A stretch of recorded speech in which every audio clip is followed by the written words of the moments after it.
Votre président, Sylvain Vachon, m'a demandé la semaine dernière de vous faire une présentation sur le dossier de la sécurité du revenu, comme une entrée ou une mise en bouche avant votre activité ou votre manifestation de tantôt. Donc, ma présentation, c'est l'ASRA ou l'AGRI, l'art de déshabiller les producteurs agricoles.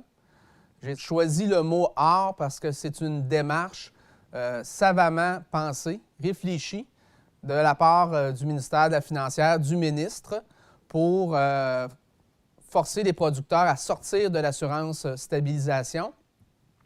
Et j'ai utilisé le mot « déshabiller les producteurs » parce que les programmes ou les options qui sont offertes aux producteurs en remplacement de l'assurance stabilisation sont insuffisantes et moins efficaces que le programme d'assurance stabilisation. Une stratégie de sortie de l'assurance stabilisation, en fait, est-ce que c'est une stratégie pour abolir définitivement l'ASRA dans l'ensemble des programmes? Il y a plusieurs rapports dans le passé, à la demande du gouvernement, qui sont arrivés à la conclusion qu'on devait abolir l'assurance stabilisation. Le rapport Pronovo, à la fin des années 2000, qui recommandait de remplacer l'ASRA par un programme de soutien à l'entreprise avec un maximum de 150 000 par année par entreprise. Par la suite, le rapport Saint-Pierre est arrivé également à la conclusion qu'on devait abolir l'assurance stabilisation puis remplacer ça par un programme de type AGRI ou de type CSRN. Et dernièrement, le rapport Robillard, la Commission permanente des programmes, qui est arrivé également à la même conclusion. Donc, la décision gouvernementale des derniers mois, c'est une décision du ministre de l'Agriculture, du ministre Paradis. Donc, est-ce qu'il y a un lien entre les recommandations de ces rapports-là et la décision du ministre de l'Agriculture, M. Paradis, de demander ou d'exiger des producteurs de faire un choix définitif entre les AGRI et l'ASRA avant le 1er juillet 2016? On peut penser que oui. Lorsqu'on regarde, dans le fond, les options qui sont offertes aux producteurs, on arrive rapidement à la conclusion que ce n'est pas un véritable choix que l'on offre aux producteurs.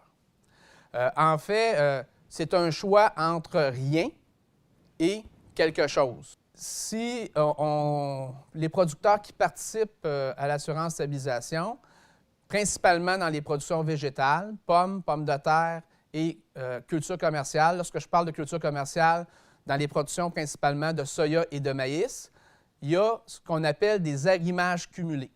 Ça, c'est les montants que les producteurs ont reçus à travers l'Agri-Québec au cours des dernières années. Et comme l'assurance stabilisation n'est pas intervenue sur plusieurs années et dans plusieurs de ces productions-là, les producteurs ont reçu les montants d'Agri-Québec, ils les ont mis dans leur compte. Certains les ont dépensés, certains les ont investis dans leur entreprise, certains ont utilisé ces sommes-là parce qu'il y avait des pertes dans d'autres productions que les productions de céréales. Mais ces montants-là qu'ils ont reçus, le gouvernement, lorsqu'on parle d'arrimage, leur dit, dans l'avenir, lorsque l'assurance stabilisation aura à intervenir dans votre secteur de production, bien, on va déduire les montants que vous aviez reçus dans le passé des programmes AGRI. La totalité des arrimages cumulés, c'est 200 millions de dollars, c'est énorme. Par exemple, un exemple concret, dans le maïs grain, si on a un revenu stabilisé ou un prix de soutien autour de 185 $ la tonne, mais le prix du maïs devra baisser jusqu'à 120, 125, 130 $ la tonne avant que l'assurance stabilisation puisse intervenir sur les entreprises dans l'avenir. Donc, il y a une franchise d'environ 50, 55 $ avant qu'on puisse penser qu'un producteur de culture commerciale qui fait du maïs et du soya puisse penser aller chercher une intervention du gouvernement. Donc, dans ce contexte-là, lorsqu'on demande aux producteurs de faire le choix entre les AGRI et l'ASRA, c'est là qu'il n'y a pas un véritable choix parce que la seule option logique qu'on laisse aux producteurs, c'est de choisir les AGRI. Parce que les AGRI, les producteurs qui vont choisir les AGRI dans le soya et dans le maïs, ils vont aller chercher un rétroactif des montants des AGRI qui auraient dû être versés en 2014-2015 et ils vont avoir au moins la possibilité dans les prochaines années d'aller chercher un montant. Si on avait aboli la question des arrimages cumulés, s'il n'y avait pas d'arrimage cumulé, là, on aurait une ASRA qui serait parfaitement effective, qui stabiliserait dans le maïs un revenu stabilisé à 185 $ la tonne.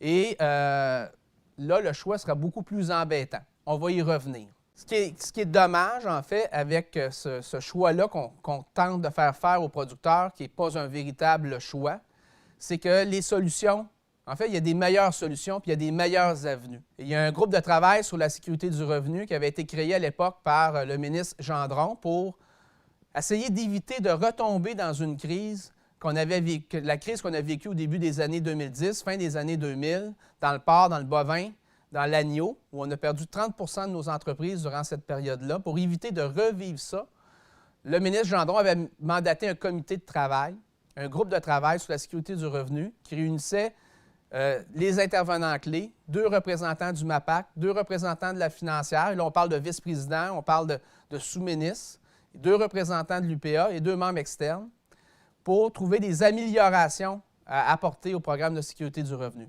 Et le groupe de travail, après 1 an et demi de travaux, est arrivé avec des conclusions ou des recommandations unanimes. Unanimes sur des améliorations et des bonifications à apporter au programme de sécurité du revenu pour éviter de revivre une crise comme celle qu'on avait vécue au début des années 2010. Les recommandations proposaient d'injecter par année un montant supplémentaire de 130 millions de dollars de plus pour soutenir les entreprises, pour s'assurer que les programmes de sécurité du revenu soient efficaces. Le 130 millions, il se répartissait comment? D'abord, par des améliorations ou des bonifications au programme d'assurance stabilisation. C'est des recommandations qui ont été formulées par le MAPAC, la financière, l'UPA et 2 externes. Donc, injecter 130 millions de dollars de plus en aide aux entreprises agricoles. De quelle façon? Premièrement, en améliorant l'assurance stabilisation. On est arrivé à la conclusion que l'assurance stabilisation, malgré qu'elle avait fait un excellent travail pendant de 1980, fin des années 70 à la fin des années 2000, les resserrements qui avaient été introduits au début des années 2010, c'était trop. Si on voulait redonner l'efficacité de l'assurance, il fallait améliorer l'assurance stabilisation. Donc, une première série de recommandations d'amélioration de l'ASRA, il était proposé d'améliorer la rémunération du salaire de l'ouvrier spécialisé en prenant en compte que les producteurs aujourd'hui consacrent une bonne partie de leurs heures de travail à la gestion de l'entreprise, donc des heures qui devraient être rémunérées à un niveau plus élevé que le salaire de l'ouvrier spécialisé. On proposait également d'éliminer les arrimages cumulés. En fait, ce qui était recommandé, c'était de limiter les arrimages cumulés à 3 ans. À partir du moment où on n'offrait plus la grille Québec aux entreprises sous ASRA, cet arrimage cumulé-là serait disparu à partir de 2016-2017. Donc, l'ASRA aurait pu redevenir aussi efficace qu'elle l'était dans le passé. Et on proposait également d'améliorer le revenu stabilisé en réincluant dans son calcul les prélevés que vous payez pour la promotion et la recherche sur vos produits. Donc ça, c'était le premier bloc de recommandations et ça représentait une injection de 60 millions de dollars de plus en agriculture annuellement. Il y avait un deuxième bloc de recommandations pour améliorer les agris, l'agri-stabilité, l'agri-investissement à travers le programme Agri-Québec et Agri-Québec Plus pour les productions sans gestion de l'offre et sans assurance stabilisation. Au niveau de l'Agri-Québec, la contribution passait de 3 à 3,5.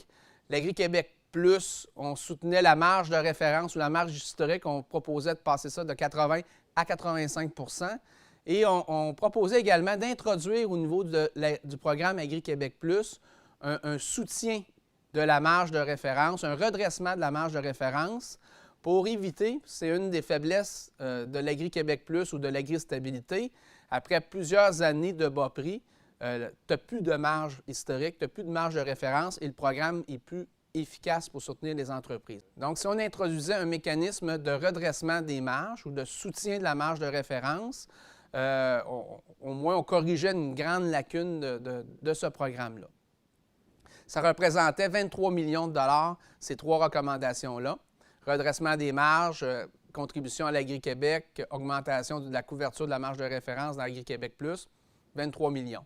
Il y avait un troisième bloc, le groupe proposait la mise en place d'un programme d'investissement un peu calqué sur les mesures d'adaptation, mais qui serait, comparativement aux mesures d'adaptation, accessible à l'ensemble des entreprises agricoles au Québec, où on verserait des aides, donc vraiment de l'aide financière, des subventions aux entreprises pour réaliser des investissements sur leur entreprise. Et on proposait d'avoir un volet régional pour des investissements, par exemple le chaulage, le drainage, le nivelage, donc des améliorations sur des caractéristiques régionales. Et on avait un volet aussi qu'on proposait, un volet spécialisé pour financer des investissements, par exemple la mise à jour au bien-être animal dans certaines productions. Donc, volet spécialisé, volet régional, et l'enveloppe qu'on suggérait, c'était 50 millions de dollars par année. Donc, un total de 130 millions de dollars. Donc, c'était les propositions. Malheureusement, on est vraiment loin du compte. Le ministre a reçu le rapport et n'a donné qu'une réponse partielle aux recommandations du groupe de travail. Une réponse qui est complètement, là, qui est carrément insuffisante et incomplète. Le ministre a bonifié que partiellement les agris. C'est la seule chose qu'il a faite, ou presque. Donc, on a fait passer la contribution d'Agri-Québec de 3 à 3,2. Oui, l'Agri-Québec Plus de 80 à 85 %, mais le mécanisme de redressement des marges qui aurait vraiment corrigé la principale faiblesse de l'agri-stabilité Agri-Québec Plus, il n'a pas donné suite à cette recommandation-là. Au niveau de l'assurance-stabilisation, il n'y a absolument rien fait, aucune amélioration. Donc, la rémunération du salaire de l'ouvrier spécialisé, on ne touche pas à ça. Ils n'ont pas éliminé la question des arrimages cumulés. Et ça, c'est un petit peu extraordinaire parce que au conseil d'administration de la financière, à 2 reprises, le conseil d'administration de la financière, unanimement, les administrateurs étaient d'accord à limiter le montant des arrimages cumulés aux 3 dernières années. Et le ministre n'a même pas donné suite, aux recommandations du groupe de travail et n'a pas donné suite également à la décision puis à la recommandation, en fait, du conseil d'administration de la financière. Il y a eu aussi un programme d'investissement qui a été annoncé, mais lorsqu'on regarde les montants d'argent qui vont être investis, c'est très, très timide par rapport aux demandes de 50 millions qu'on demandait par année. On parle d'un programme de prêt sans intérêt, puis on rembourse les intérêts jusqu'à 3 % donc sur une période de 5 ans.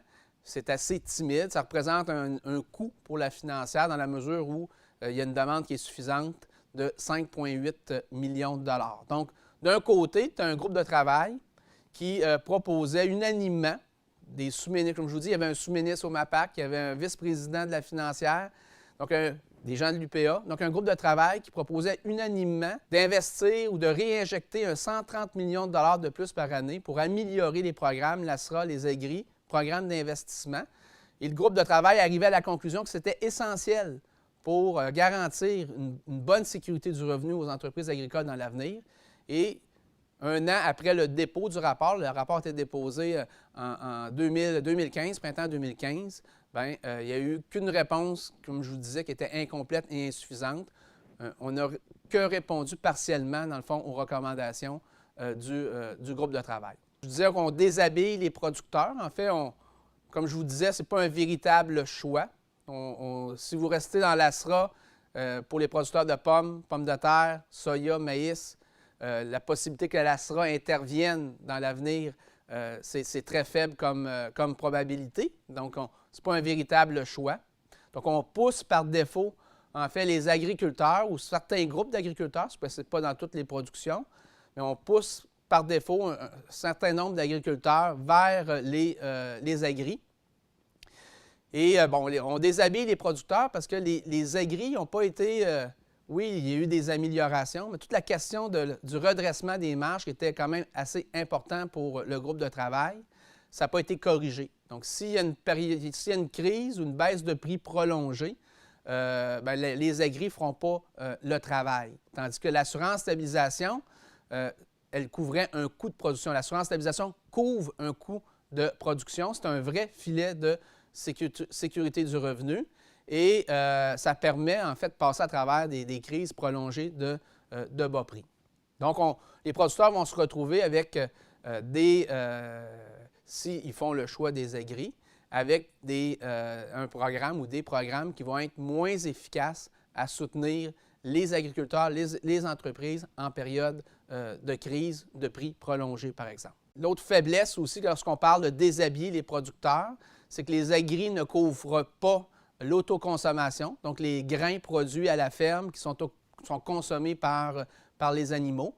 Vous savez, l'assurance stabilisation, on couvre un coût de production à l'hectare, donc que les céréales soient commercialisées ou consommées par les animaux. Si les prix sont bas une année, il y a une compensation qui est versée aux agriculteurs.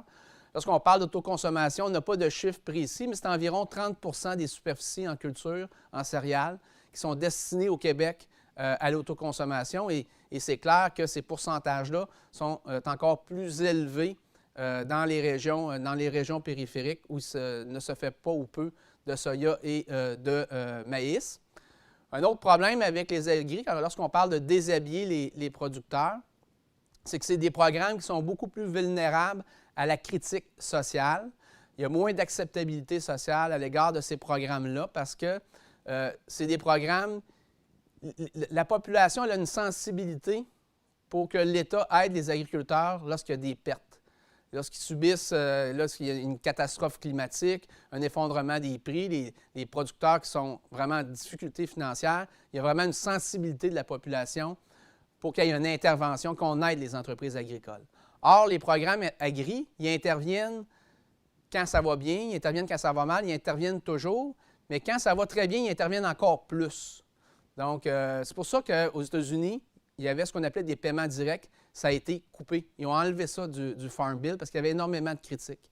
L'autre critique aussi au niveau social, c'est qu'il y a beaucoup d'argent qui peuvent s'accumuler dans les comptes des agriculteurs lorsque ça va bien.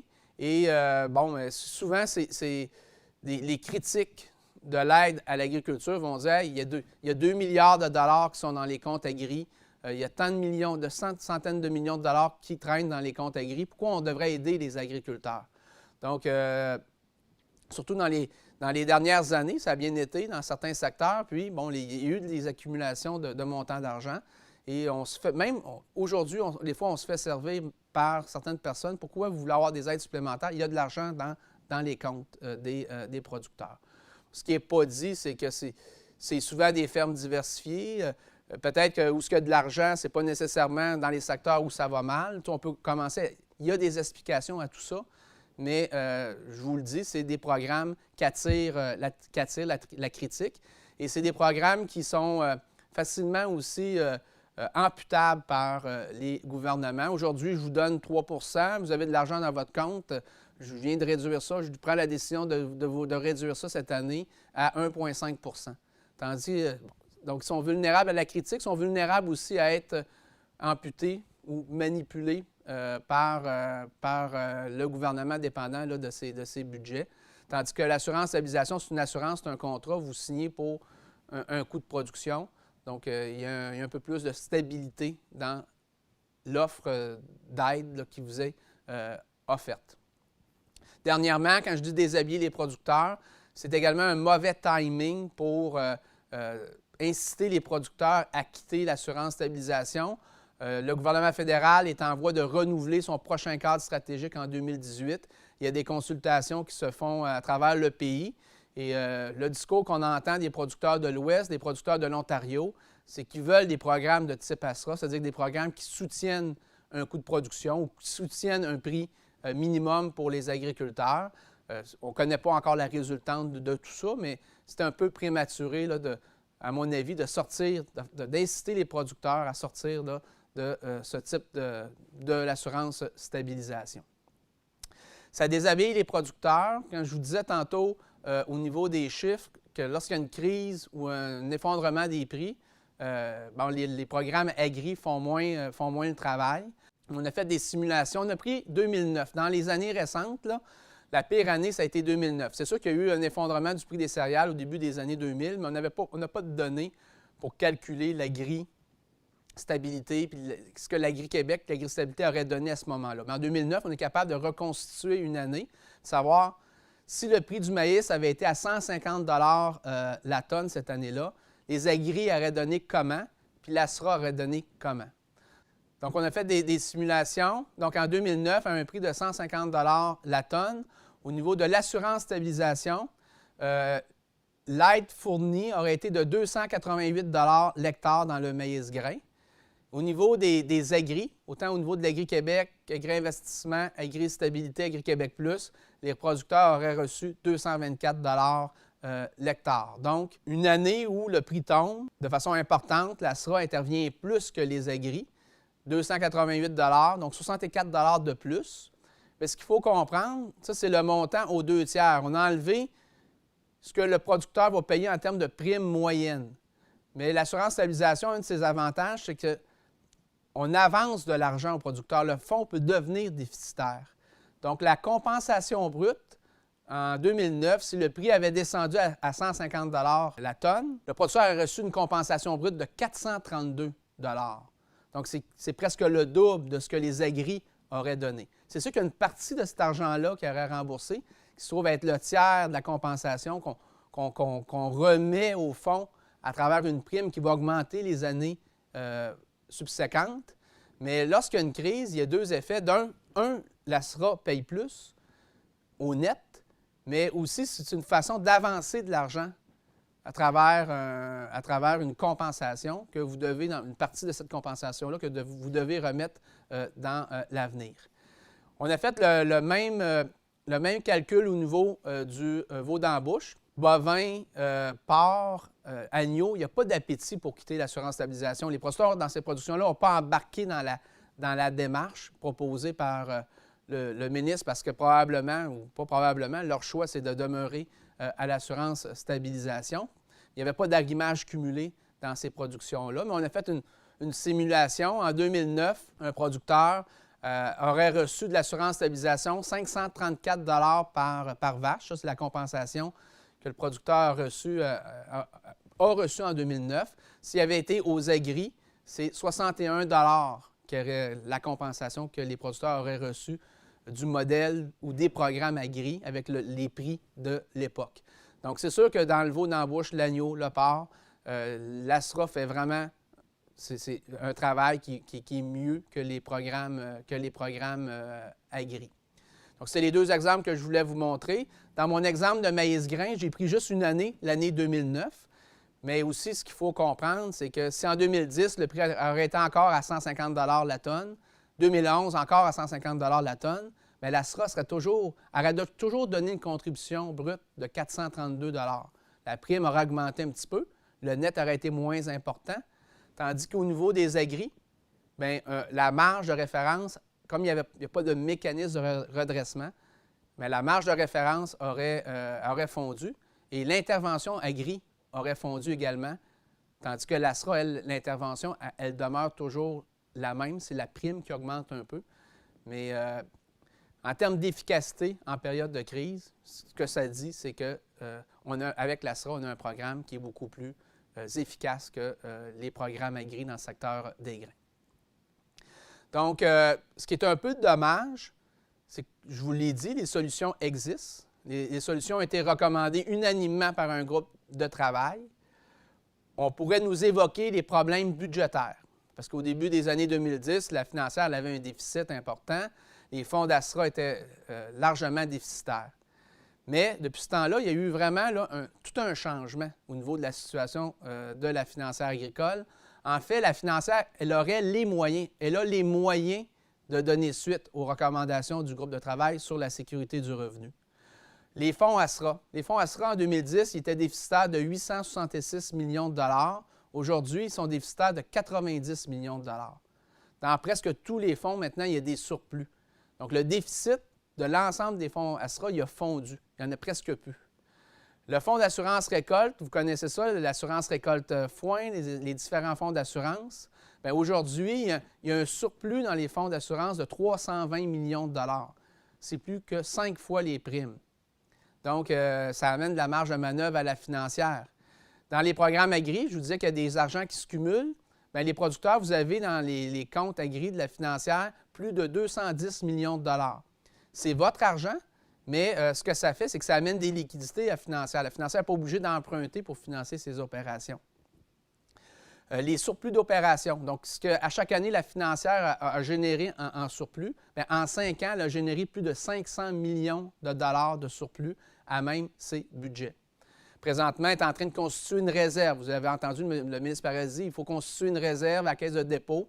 Donc, elle prend ces surplus-là, puis elle en place à la caisse de dépôt, puis elle s'est servie aussi de ça pour rembourser ses déficits du passé. Mais elle a quand même généré plus de 500 millions de dollars de surplus. Et dans la prochaine année, la financière prévoit générer au-delà de 100 millions de dollars d'excédent, malgré que son budget a été coupé par rapport au budget des années passées là, de 163 millions de dollars. Donc, avec un budget de 437 millions au lieu de 600 millions de dollars, la financière va quand même dégager au-delà de 100 millions de dollars là, de bénéfices ou d'excédents.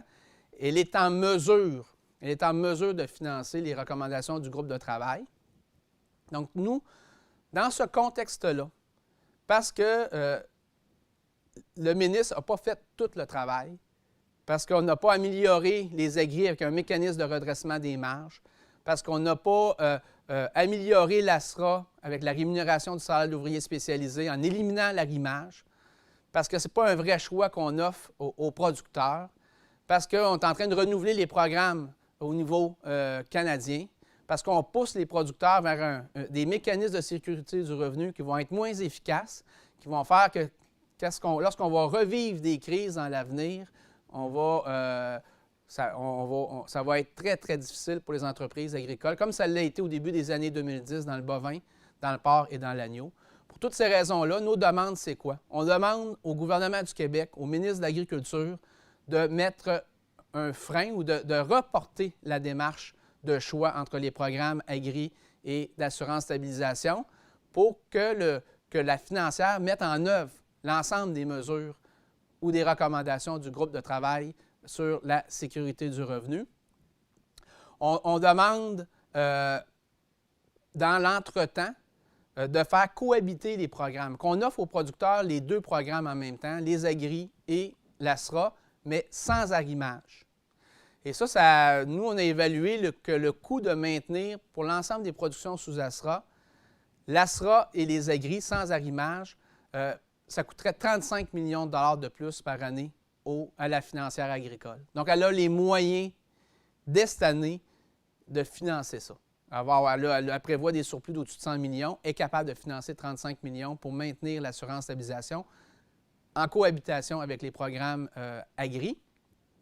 On demande au ministre de mettre en place un véritable programme d'aide à l'investissement sur les entreprises avec un volet régional et un volet spécialisé, puis avec des sommes d'argent à la hauteur de ce qui est recommandé par le groupe de travail sur la sécurité du revenu. On demande à la financière de travailler sur un mécanisme de redressement des marges au niveau des agris, de travailler à améliorer la rémunération du salaire de l'ouvrier spécialisé en tenant compte des heures que vous consacrez à la gestion de vos entreprises. En terminant, on demande aux producteurs de choisir entre l'ASRA et l'agri. Nous, ce qu'on vous dit, c'est de choisir les 2. Ce qu'on demande au gouvernement, c'est qu'il vous offre dans les prochaines années le choix des 2 programmes sans arrimage, puis de se donner le temps pour se donner le temps au gouvernement de mettre en place l'ensemble des mesures du groupe de travail sur la sécurité du revenu qui a fait, je le répète, l'unanimité au sein des intervenants de la financière, du MAPAC, de l'UPA et des gens qui ont participé là, au sein de ce comité-là. Donc, je vous remercie.